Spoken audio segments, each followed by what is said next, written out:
Your child's potential is limitless. Being able to socialize, have relationships, and sustain ongoing relationships is fundamental and essential. Your child might be asking you to make a bit more of a commitment, to really show them and give them that message that you are there to be close to them and that you have something in common with them. We actually see the ism, the repetitious behavior, as a doorway to expressing our warmth, our care, and our love. Whatever you do, celebrate in a way that feels good to you and is from the heart and sincere. The more you celebrate your children, the more they will look at you.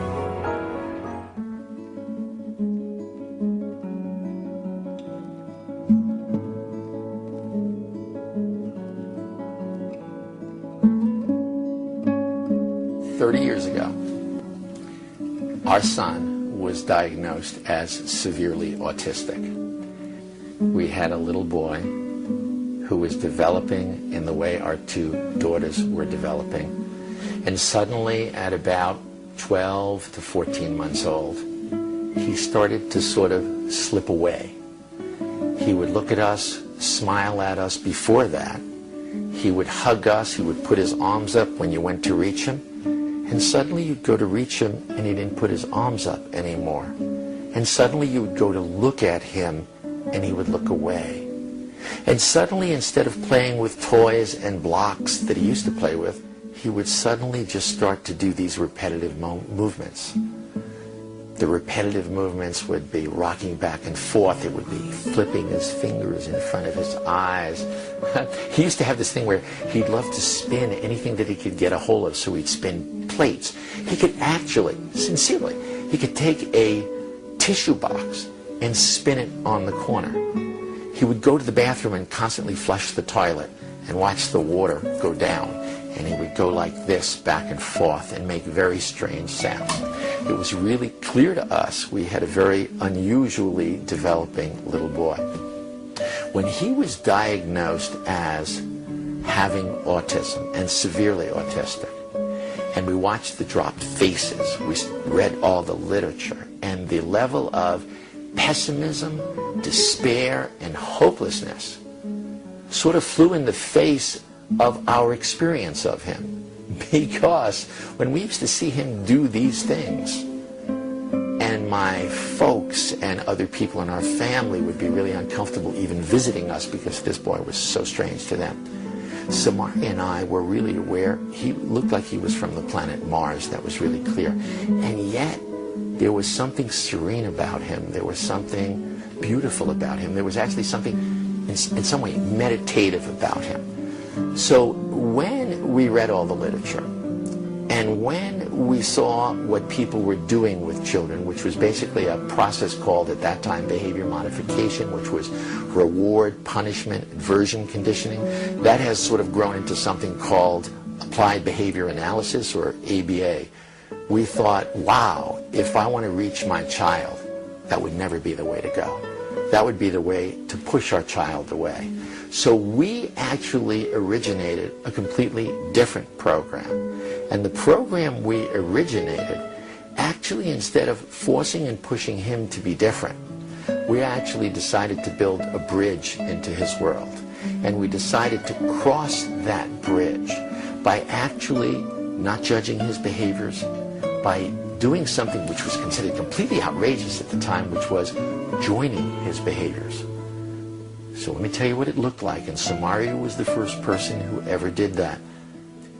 Rocking with him as he rocked, flipping your hands when you flipped your hands, making those strange sounds, and people around us were saying, what are you doing? What are you doing? What are you doing? You're reinforcing this aberrant behavior. And we said, no, we're loving our child. We're trying to create a relationship with our child. We're trying to bond with our child. Actually, we're trying to understand our child. So what began with what seemed like a very, very unusual path to help our son ultimately developed into a very specific program, which we now call the Sunrise Program.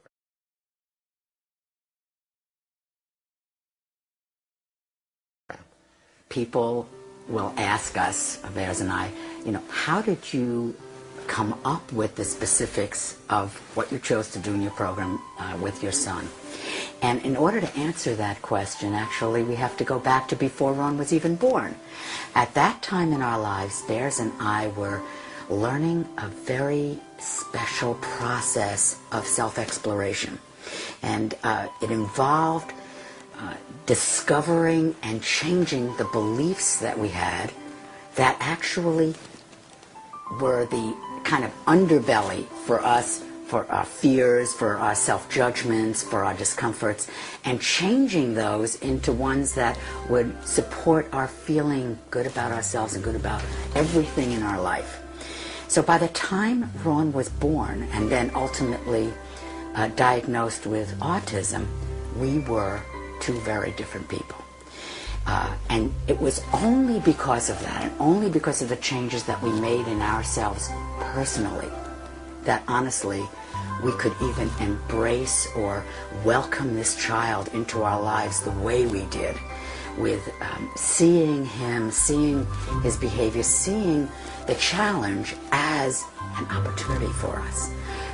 We didn't know an opportunity for what until later, but an opportunity nevertheless, certainly not a tragedy in our lives. And we felt that his being in our lives was only going to gift us, and was a gift to us. That's what we decided. We actually decided that, and we decided that we were certainly hopeful about the future. Our attitude of acceptance had to be far more inviting and alluring and appealing to him than disapproval. I mean, we know that ourselves. When we're around somebody who loves us just the way we are, who thinks we're okay the way we are different with that person. We open up to them more. We feel more connected to that person, as versus a person who's judging us and somehow, has a feeling about us that they're not accepting something about us. We are different with that person. It's the same with these children. They pick up on that.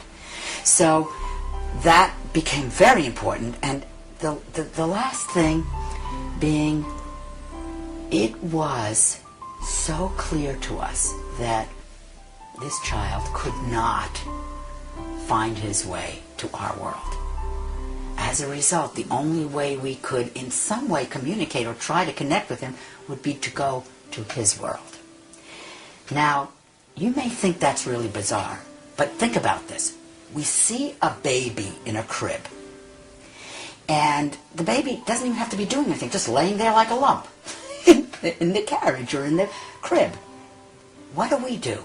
We go, again, we do all of these crazy, silly, fun faces, things that we do with this child. Why? Because we're doing what we think the child's going to relate to, what the child might smile at.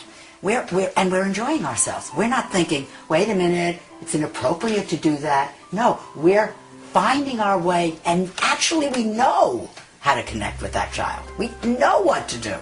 So this is not foreign to us. It's more, we have to just expand our understanding and not close in and have a different viewpoint because this child is different than we've ever seen before. Not only were we able to bring Ron completely out of autism, he went from that little boy also testing functional IQ of under 30, so severely autistic, functional IQ under 30. We worked with him, those were the beginning steps, for over 3 years. He then emerged not only as an extroverted, loving, very affectionate little boy, he ultimately became this incredibly politically active, social, involved in debating teams, graduated high honors from high school, then graduated in biomedical ethics degree from an Ivy League university. He went on to run a learning center out on the West Coast, came back to work with us, and now the organization we founded that actually teaches the Sunrise program, the very thing that brought him from that world in which he looked very lost for quite a period of time. That very program is taught at a center that my wife and I founded called the Autism Treatment Center of America. We have this amazing professional staff that works with people from all different countries. I think in the last 5 years we've had people here from 78 different countries, thousands of moms, thousands of dads. And the most amazing thing is the CEO, or the Chief Executive Officer of the Autism Treatment Center of America, where the Sunrise program is now taught, is run by the very first Sunrise child to emerge from autism using this process.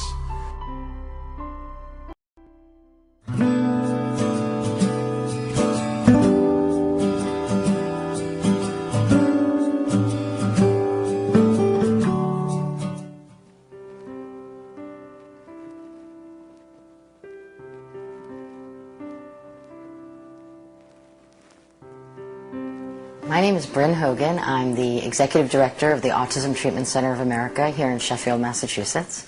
We're going to share with you 3 techniques from the Sunrise program that you can use right away to help your child. I've been working with children with special needs and their families all of my life. I have been a case manager, I've been a home health aide, I've been working with adults with mental challenges, and I've also been a teacher for children with special needs. I've had a lot of experience seeing what is out there. I've been here for the last 18 years, and this is the most loving, respectful, effective program that I've seen. I also have 2 other unique connections. One is that my parents actually created the first Sunrise program for my brother Ron, so I had that experience of being a sibling and going through that with my family. Also, my husband and I discovered that our own daughter had autism, and so we used this program that we'd been teaching other people to actually help our own child. And it was the greatest experience of my life. That's what's so amazing about this program. It is not just really useful and really effective, but it feels so good as a parent to do it. What we're going to give you now is a brief introduction to our program. Obviously, we can't convey all the information to you here, but enough so that you will be able to, after you're finished watching, do these 3 techniques with your child. And you will have a sense of what it feels like and the effectiveness of some techniques from the Sunrise program. First, there's creating a distraction-free environment, and that's so important, both for your child, who can be distracted by so many different things that they look at, and for you, to filter out the distractions for you. We're going to teach you how to do that.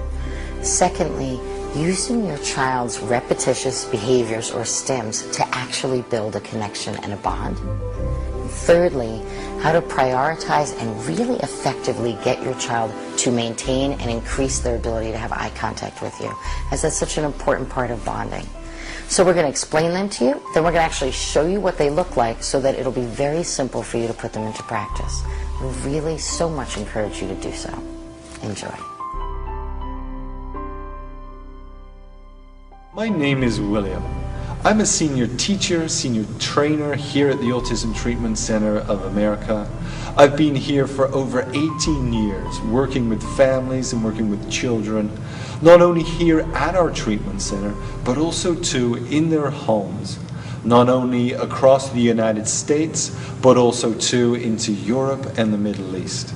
And it's been the most amazing experience to see families as they run their Sunrise programs with their children and create the types of changes that they always dreamed of seeing within their children. I've also had the most magnificent and fortunate experience myself with my daughter Jade. She had autism, and so me and my wife ran a program with her. And after a number of years, she became a fully recovered, perfectly functioning, normal little girl. She's now a young girl in school, enjoying her friends, enjoying her teachers, and enjoying the academic process. And so it's a real privilege to be here with you, to share with you the Sunrise program and about getting started in the Sunrise program. And even it's a privilege for sharing with you for those who are just looking into this as a possibility.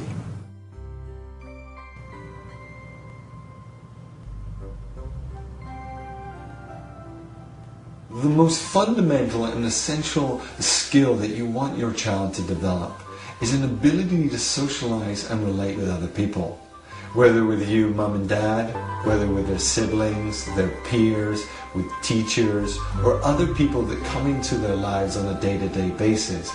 Being able to socialize, have relationships, and sustain ongoing relationships is fundamental and essential. It's also, too, very crucial in all other areas of development. And yet one of the things we've come to understand about our children is that they can be easily overwhelmed and easily distracted by the world around them. Whether visually, audibly, smell, taste, touch, all the stimulus that falls on their senses can be really challenging and difficult for them to filter out and for them to focus. By eliminating these distractions, we're also too eliminating the competition, making you the number one attraction. You also too want an environment that will help you be with your child, so that you don't have to pay attention to the doorbell ringing or the phone going or somebody else wanting your attention. You're simply wanting to have your attention 100% on your child.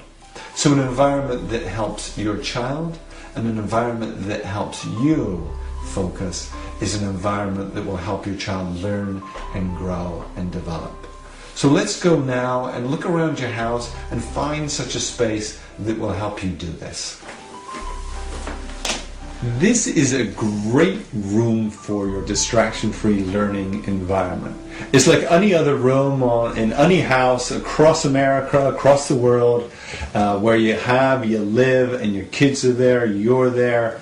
And yet as you look at it, yes, there's a mess here, but this can so easily be turned into a room that's going to work for you and work for your child.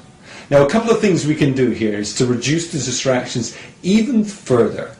If you have a TV in your room, turn the TV off. Maybe you have a sound system or a computer. Turn that off also. Even unplug it from the electrical outlet on the wall. Now as we look around here, there's some clothes, there's some toys left over. We can clear those away, making the room even more distraction-free. If there's knickknacks or ornaments on the side, clear those away, again, even simplifying the room even further. Voila! This is perfect. This perfect space, as you see, is now pretty good in terms of being distraction-free. And now what you want to do is set aside just 30 minutes a day. 30 minutes just practicing applying step 2, joining in child's repetitious behaviors, and step number 3, focusing on their eye contact. And during that 30 minutes, just focus on enjoying yourself and enjoying your child, and have fun. Also too, you want to bring in some toys or activities when you're there with your child. If you have a younger child, then bring in cuddly toys, balls, musical instruments, and have a few of those available on the side for if you need them. If you have an older child, higher functioning, maybe Asperger's, bring in some activities like board games, card games, some paper, some markers, and have those available, again, if you need them.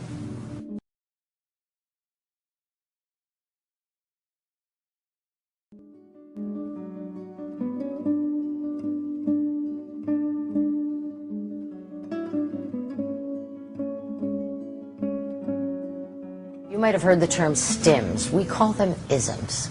Now, what is an ism? An ism is, and you've probably seen your child do this, it's something your child does repetitiously, exclusively. That means they just do it for their own enjoyment and to the exclusion of everything else. This might be things like your child flapping their hands, your child walking on their toes, making certain sounds, flipping pages in a book. It might be some children take little matchbox cars and just spin the wheels or line things up or put things in patterns. Some children who are higher functioning or who have Asperger's syndrome, they might tell stories about topics that they're incredibly interested in or ask questions repeatedly, but mostly to themselves. It's not really so they can have a back and forth communication with someone, but it is again exclusive and repetitious and self-stimulating. we have a very unique way of dealing with that. Let's look at your standard therapeutic approach to that. That would be that these are behaviors that aren't okay and that we have to try and stop the child from doing them. And that's the way that we're going to get the child to be more interactive. Now, if you have a child who's diagnosed with autism or on the autism spectrum, you've tried that, and it doesn't work. It can work momentarily when you take their ism toy away from them, but invariably they come back to it or they find something else, and the result is not an engaged human being. Actually, oftentimes when things are taken away from children, it's not often done in the most respectful way. What we're really focusing on is creating a really engaged social relationship between you and your child, or between ourselves and the child that we're working with. That's why we take a really different and I think exciting approach. And that is, we actually join in with these behaviors. We see the behavior as a doorway to creating a relationship. Let me describe to you now exactly what joining is. What it is it's doing exactly what your child is doing and doing it with them. So the first thing you want to do is actually just take a moment and look at your child. Actually observe what they're doing. Let's say your child's flipping a book. Just sit and look at them. Do they flip 5 pages and then stop? Do they flip the whole book and then turn it over and flip it again? Just observe so you can really see what they're doing. Then place yourself about 2 or 3 feet away. If your child has a book, you're going to get a book. You're going to sit there with them and you're going to endeavor to do exactly what your child is doing. And you're going to think of it as joining in with their game. And their game is flipping a book. So now you're going to flip the book with them. And you're going to think of it sort of as tandem dancing. So you're going to look, can I synchronize my way of playing with this so that it's the same way that my child is doing it? So you're going to flip the book and they're going to flip the book. And you're going to do that with them. And I would do that for at least 15 minutes. If your child's lining up blocks, you're going to get your own blocks. You're going to line them up. You're going to put your block down at the same rhythm and the same pacing as your child is putting their block down. If your child's walking in a pattern, you're going to walk in a pattern. If your child's saying a phrase over and over again, you're going to say that phrase. If your child has a topic that they really want to tell you about, you're going to become a very excited and engaged listener who's very interested in that topic and wants to hear about that topic and wants to know about that topic and is joining in with the enthusiasm over the topic. The idea is to do this really with sincerity. So this isn't about going through the motions while you're thinking about a laundry list of things you have to buy at the supermarket. This is actually using the joining as a way to connect. Think of it as this is your child's language and you are saying that you love them and that you care about them and that you want to be close to them. You're saying it in a language that they can understand. And I'd recommend that you do this for at least 15 minutes, and I do it 3, 4, 5 times. Now, some children, they respond immediately. Within the first 2 minutes, you're going to see signs from them that they're responding to what you're doing. They might look at you. They might lean into you. They might share their items with you. Other children, they require a little more convincing. Perhaps they've had their toys taken away from them in the past. Perhaps they're not as open. And so you might find that the first time for 15 minutes, you might not see any particular way that they respond. But go back and do it again. And then go back and do it again. And show your child that you really want to be close to them, that you really want to have a relationship with them. And think of this as your way to truly love them. Our program is based on an attitude of love, acceptance, and respect. And that's why, rather than trying to force a child to conform to a world that they don't understand or that doesn't make sense to them, we endeavor to go with them, to be really respectful and caring. And so what we do is we actually see the ism, the repetitious behavior, as a doorway to expressing our warmth, our care, and our love. And actually as a way to build a relationship and to build a connection. And so what we do is we actually venture to go into a child's world, to actually be with them where they are if they don't feel quite ready to be with us where we are. And through joining, we're able to build a connection. And once there is a connection, then we can really invite a child to be engaged with us. So in effect, they show us the way in, and then we show them the way out.